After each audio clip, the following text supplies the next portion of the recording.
ข้าวเหนียวม่วงส้มตำและลาบนะฮะก่อกำเนิดมาจากประเทศลาวนะฮะนี่เป็นคำพูดของสาวลาวชาวอเมริกันนะฮะในรายการทีวีแห่งหนึ่งในประเทศสหรัฐอเมริกาค่ะในรายการเนี่ยนางได้มีการพูดว่าภาคอีสานนะฮะในอดีตเนี่ยเคยเป็นส่วนหนึ่งของประเทศลาวและอาหารเหล่านี้ไม่ว่าจะเป็น papaya salad นะฮะหรือว่าส้มตำข้าวเหนียวมะม่วง mango sticky rice นะฮะหรือแม้กระทั่ง lard นะฮะทั้ง3อาหารนี้เอาจริงๆแล้วเนี่ย ethnically Laotian ก็คือเอาจริงแล้วเป็นของชาวลาวนะคะเพื่อนๆมองว่ายังไงกันบ้างหรือว่านักประวัติศาสตร์ช่วยบอกเจ๊หน่อยได้ไหมว่าเฮ้ยอาหารไทยเหล่านี้เป็นของชาวลาวจริงๆเหรอแก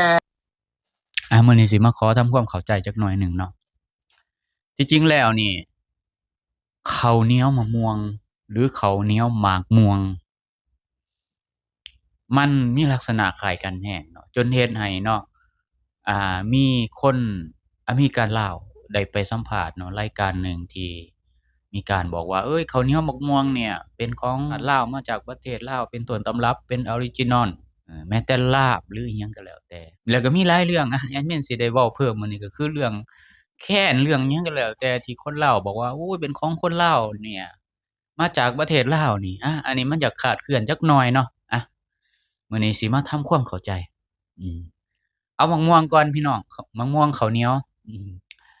คนที่เพิ่นให้สัมภาษณ์น่ะเนาะคนลาวอพยพน่ะอยู่อเมริกาน่ะเนาะเพิ่นอาจสิเข้าใจผิดเนาะเพราะว่าหยังเพราะว่าเพิ่นเห็นมันมีข้าวเหนียวกับบักม่วงบัดนี้ตามเนาะคติของคนลาวนี่ส่วนหลายนี่คำว่าลาวนี่มันต้องมีข้าวเหนียวแล้วก็สิคิดว่าเป็นของเป็นอาหารลาวที่จริงแล้วคนไทยก็กินข้าวเหนียวเนาะแต่ว่าเขาสินิยมกินน้อยเขาบ่ค่อยนิยมกินคือคนลาวเราแบบกินเป็นประจำเลยเนาะพี่น้องคนลาวเราคือกันนิยมกินข้าวเจ้าน้อยแล้วก็กินข้าวเหนียวเป็นหลักคล้ายๆกันนั่นแหละจั่งใดจั่งว่ามันบ่แม่นของลาวข้อที่หนึ่งเลยถึงมันว่ามันสิเป็นข้าวเหนียวบักม่วงก็อย่าเนาะอันคล้ายๆกันก็อย่าก็แบบส้มตำนั่นแหละพี่น้องมันก็คล้ายกันแต่ว่าส่วนหลายเนี่ยลาวนี่สิใส่ถั่วลิสงเนาะของไทยนี่ก็สิคันแม่นถั่วลิสงมันต้องบ่มีปลาร้าหรือว่าบ่มีปลาแหลกเนาะเขาเอิ้นว่าตำไทยลักษณะคล้ายกันมันมีความแบบคล้ายๆคือกันแต่ว่าการปรุงแต่งต่างกันก็คือการปรุงแต่งของข้าวเหนียวมะม่วงของไทยนี่เขาสิมีกะทิมีข้าวที่ข้าวม่วนน่ะพี่น้องบ่แม่นข้าวเหนียวแบบเอามายัดใส่โบกคือบ้านเราเดะบ้านเรามีบ่ก็ข้าวเหนียวม่วนแบบจังซี้อาจสิมีแต่ว่ามันต้องเป็นข้าวสังขยาน่ะคล้ายๆกันเลยแต่เพียงแต่ว่าของประเทศไทยเขาบ่ได้เป็นข้าวสังขยาเขาเป็นข้าวม่วนแล้วก็มันก็ต้องมีกะทิเนาะใส่เข้าไปแต่ข้าวม่วนนี่คือกันเนาะคล้ายๆข้าวสังขยานั่นแหละแต่ของเรานี่ผัดกินข้าวสังขยาหรือข้าวม่วนก็ข้าวม่วนโดยเฉพาะบ่มีบักม่วงแต่อันนี้ก็บ่ฮู้เด้อว่า สิมีคนนำไปกินแต่ว่าบ่เห็นเป็นประเพณีหรือว่าเฮ็ดค้าขายกันบ่มีเนาะคือคันมีก็สิน้อยแรงจนแทบหาบ่เห็นนั่นแหละอาจสิมีเป็นบางบ้านบางเมืองเนาะแต่ที่แน่ๆนี่บ้านเราเนี่ยสิบ่เอามากินกับบักม่วงอ่าของเรากินเป็นข้าวสังขยาแต่ของไทยเนาะกับบักม่วงพร้อมใส่กะทินำของเราผัดบ่มีกะทิจั่งซั้นแหละ แต่ว่าเขาของเขานี่เป็นข้าวขาวเอามาเฮ็ดข้าวสังขยาก็คือข้าวม่วนนั่นแหละแต่ว่าบ่ได้มีมักม่วงบัดนี้อันนี้แหละมันคล้ายๆกันคล้ายคลึงกัน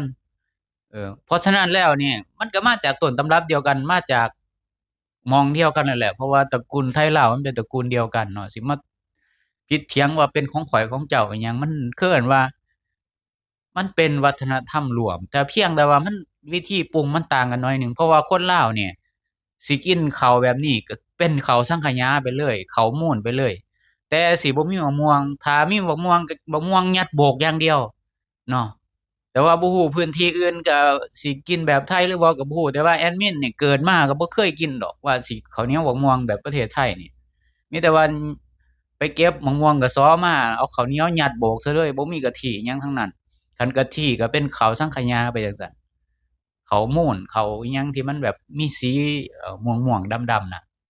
อืมนั่นแหละลักษณะคล้ายคลึงกันเนาะบัดนี้มาเบิ่งเรื่องลาบ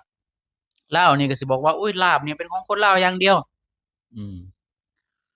ที่จริงแล้วนี่เป็นของชนชาติลาวมันจั่งถูกข้าวเหนียวบักม่วงคือกันเนาะก็สิว่าเป็นของลาวเบิดทิโดยทีเดียวก็บ่แม่นก็ต้องว่าเป็นของชนชาติลาวเพราะว่า อีสานก็เป็นชนชาติลาวคือกันเพียงแต่ว่าได้มาคอขึ้นกับอาณาจักรสยามเนาะแบ่งออกมาจากเวียงจันทน์คือเจ้าเมืองหนองบัวลำพูหรือว่าเจ้าเมืองอุบลหรือว่าพญาคำพงอิหยังก็แล้วแต่นี่เขาแยกออกมาจาก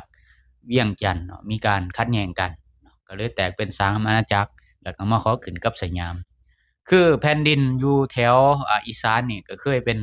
เขาเอิ้นว่าอาณาจักรล้านช้างมาก่อนลักษณะการกินคือกันเขาก็กินแบบนี้มาตั้งแต่บู่านภาษาปากเว้าการกินเขาก็กินแบบนี้สิบอกว่ามากำเนิดในแผ่นดินลาวมันก็บ่แม่นมันกำเนิดอยู่กับหม้องเลยกำเนิดอยู่กับทั้ง2ฝั่งภาคอีสานของไทยหรือฝั่งลาวมันกำเนิดพร้อมกันสิว่ากำเนิดมาแต่ลาวแล้วก็ค้นมาก็บ่แม่นเพราะว่าเขาเกิดใหญ่อยู่นี่บรรพบุรุษเขาก็อยู่นี่มาแต่ใดอีสานเขาก็อยู่นี่มาแต่ใดเพียงแต่ว่าแต่ก่อนมันเคยเป็นอาณาจักรล้านช้างแค่นั้นเรื่องแค้นเรื่องหมอลำนี่จั่งใดสิไปสู่อีสานได้ฝั่งลาวนี่แอดมินว่าสู่อีสานบ่ได้ไปต้นตำรับแค้นนี่เผลอๆอยู่อีสานด้วยซ้ำเพราะว่าหยังพื้นที่ราบลุ่มหรือว่าลาวลุ่มเนี่ยเขาเฮ็ดอยู่ทงเพียงนี่มีแต่เฮ็ดไร่เฮ็ดนาเป็นหลักคือมีแต่ชนชาติลาวแต่ว่าพื้นที่เหล่านี้นี่ประเทศลาวฝั่งลาวเพิ่นมีน้อยบัดนี้มีแต่พื้นที่สูงมีแต่เฮ็ดเขาให้มีส่วนหลายก็มีแต่พวกสวยเนาะพวกลาวเทิงลาวสูงไปจังซั่นเนาะเพราะฉะนั้นแล้วเนี่ยเฮาสิบอกว่าอยู่ฝั่งลาวอิหยังก็มาจากฝั่งลาวนี่แอดมินว่าอ่าลาวแท้ๆนี่คืออีสานชนชาติลาวที่เป็นชนชาติลาวแท้ๆนี่มากองอยู่อีสานนี่เบิดหรือว่าอาณาจักรล้านช้างแท้ๆนี่สายเลือดแท้ๆมากองอยู่อีสานนี่เบิดเนาะแม่นอยู่ว่าอยู่เมืองหลวงพระบางเคยเป็นเมืองหลวง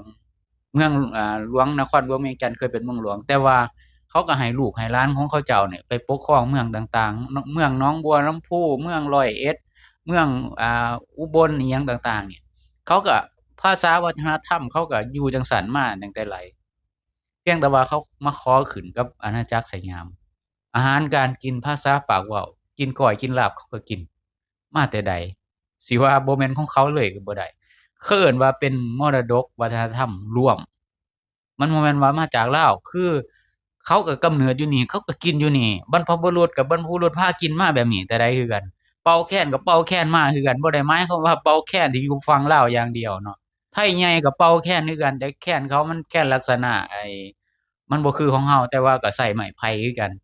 พวกไทดำอันนั้นแค้นเขาสิมีแบบคันยาวๆของเราโลดเวลาเป่าของเราก็สิเอาจ้อกับปากมันแบบสั้นๆจังซี่แต่ว่าของเขาคือปีนี่แล้วก็มายาวอยู่ข้างหน้าแต่ก็แค้นคือกันเพราะฉะนั้นแล้วเอิ้นว่าวัฒนธรรมร่วมเนาะบ่แม่นของไผทั้งนั้นเลยข้าวเหนียวบักม่วงหยังก็แล้วแต่เนาะแท้ๆนี่เขาเรื่องข้าวเหนียวม่วงเนี่ยมันเป็นการปรุงแต่งเนี่ยมันสิต่างจากลาวก็คือให้ยกเป็นของไทยไปเลยเพราะว่าเขาเฮ็ดปรุงอีกแบบหนึ่งเขานิยมใส่กะทิมามีส่วนผสมแต่ของลาวเรากินกะทิน้อยกว่าเนาะประเทศไทยเขาอาหารเขากับข้าวกับน้ำของประเทศไทยนี่ส่วนหลายสิมีกะทิอย่างเช่นว่าแกงเขียวหวานแกงเทโพแกงอิหยังแล้วแต่เนาะเขาสิกินกะทิเป็นหลักแกงอิหยังก็แล้วแต่ว่าลาวนี่บ่ค่อยกินกะทิเป็นหลักเลยกะทิต้องมาเฮ็ดของหวานกินแทนนั้นเอามาเฮ็ดข้าวลอดช่องเอามาเฮ็ดข้าวเหนียวมูนเอามาเฮ็ดข้าวสังขยาไปจั่งซั้นเนาะแต่ว่าสำหรับเอาไปเฮ็ดกับข้าวนี่คนลาวบ่กินแน่นอนเนาะบ่กินกะทิเป็นกับข้าวว่าซั่นซะเอาไปเฮ็ดเป็นพวกขนมพื้นบ้านพื้นเมืองนี่แม่นคนลาวกินแบบนี้แอดมินเกิดมาก็บ่เคยกินดอกว่าสิมีข้าวเหนียวมะม่วงที่มีกะทิแบบนี้เนาะมีแต่ว่ากินข้าวสังขยากินสังขยาไปเลยบ่มีแบบนี้แต่ว่าข้อแตกต่างก็คือสีม่วงเนาะข้าวบ้านเราแต่ข้าวบ้านเขาเป็นข้าวเหนียวขาวล้วนๆมันสิแตกต่างกันน้อยเดียวแต่มันก็มีความคล้ายคลึงกันอยู่เนาะโอเคสำหรับมื้อนี้ก็ขอขอบคุณขอบใจขอบคุญขอบคุณสำหรับ FC ทุกท่านที่ให้เกียรติเข้ามาติดตามรับฟังรับชมหรือกดไลก์กด Subscribe เพื่อสิบ่พลาดคลิปต่อไป EP ต่อไปสำหรับมื้อนี้ขอกล่าวคำว่าสวัสดีครับสบายดีบาย